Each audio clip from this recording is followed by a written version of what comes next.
Assalamualaikum warahmatullahi wabarakatuh.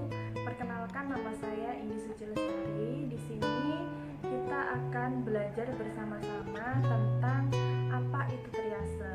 Triase itu sendiri biasanya dapat kita temui di rumah sakit, IGD atau UGD, di mana kalau kita biasa melihat itu di bagian IGD seperti ada garis warna merah, warna kuning, warna hijau.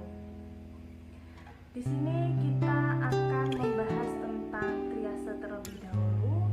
Triase tersendiri itu adalah suatu pemilihan kasus di mana pasien yang datang ke rumah sakit itu akan mendapatkan pertolongan pertama dari kita tenaga kesehatan di rumah sakit. Triase sendiri ada 3 skala dan menjadi 4 bagian. Skala yang pertama adalah sebagai prioritas pertama, yaitu label warna merah. Label warna merah itu sendiri berarti pasien dalam keadaan gawat dan darurat. Contohnya, pasien yang datang ke rumah sakit dengan keadaan yang sudah tidak sadar. Maka dari itu kita sebagai tenaga kesehatan melakukan cek respon terlebih dahulu dengan cara pertama kita menepuk anggota tubuh pasien dan menanyakan nama pasien, atau contohnya, Pak, apakah Bapak mendengar saya? Seperti itu, sambil menepuk pasien. Jika pasien tidak berespon, kita akan melakukan cek respon dengan cara memberikan rangsangan nyeri dengan mencubit dengan skala yang sedang atau berat. Jika masih tidak ada respon, itu berarti pasien memang sudah kehilangan kesadaran dan butuh penanganan pertama dari kita tenaga kesehatan. Jika tidak segera diberikan penanganan pertama, maka pasien akan bisa saja nyawanya akan terancam atau bisa meninggal. Seperti itu. Kemudian kita masuk ke prioritas kedua atau skala kedua dari triase itu sendiri.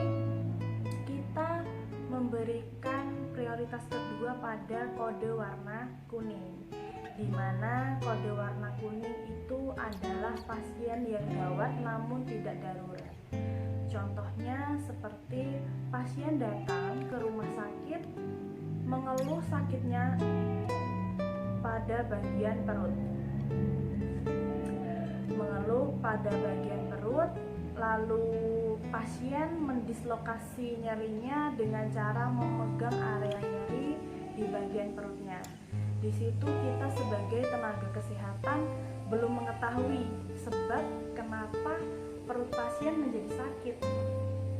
Tapi di situ pasien masih sadar.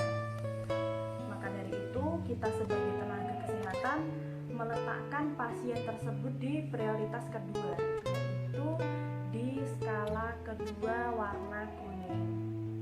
Kemudian kita loncat lagi ke skala prioritas ketiga, yaitu kode warna hijau, di mana pasien dalam kondisi tidak gawat dan tidak darurat.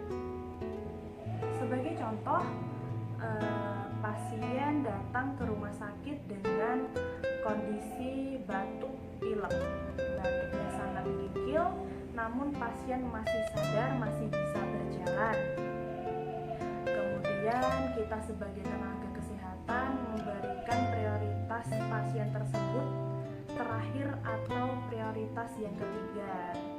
Baik, dari sekian skala yang sudah saya jelaskan, bisa ditarik kesimpulan bahwa dari 3 skala tersebut, yaitu pertama skala merah, di mana pasien mengalami gawat dan darurat.